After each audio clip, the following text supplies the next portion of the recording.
বিসমিল্লাহির রহমানির রহিম। চলে আসলাম ঐতিহ্যধন্য শ্রীকাল সরকারি কলেজ। 1949 সনে শ্রী ক্যাপ্টেন নরেন্দ্রনাথ দত্ত এই কলেজটি প্রতিষ্ঠা করেন। এই কলেজের আমি রেগুলার স্টুডেন্ট ছিলাম। এই কলেজে আমি 1997 সনে ডিগ্রি পরীক্ষা উত্তীর্ণ হই।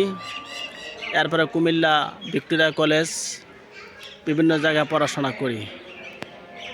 কাকতালীয়ভাবে একটা সুন্দর ইতিহাস হচ্ছে, এই কলেজের যিনি প্রতিষ্ঠাতা শ্রী ক্যাপ্টেন নরেন্দ্রনাথ দত্ত।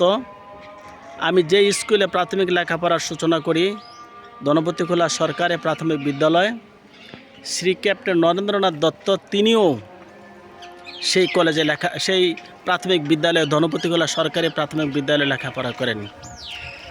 ইতিহাসের পাতায় স্বর্ণাক্ষরে অক্ষর হয়ে থাকবে শ্রী ক্যাপ্টেন নরেন্দ্রনাথ দত্তের সে বিশাল কলেজ। এই কলেজের সুবিশাল সুন্দর গাটলা রয়েছে। এই কলেজের যিনি প্রতিষ্ঠাতা ক্যাপ্টেন নরেন্দ্রনাথ দত্ত, তিনি 1884 সনে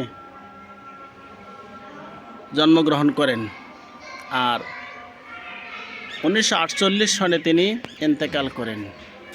সেই স্মৃতি বিজড়িত কলেজে দীর্ঘদিন পর আজকে আসলাম। দোয়া করছি আল্লাহ শান্তি দান করুন। এই কলেজে যারা লেখাপড়া করছে, যারা কর্মরত আছেন, শিক্ষকতা করছেন, আল্লাহ সকলকে কল্যাণ দান করুক, দুনিয়া আখিরাতের শান্তি দান করুক। আবারও আসবো, আবারও কথা হবে। আসসালামু আলাইকুম।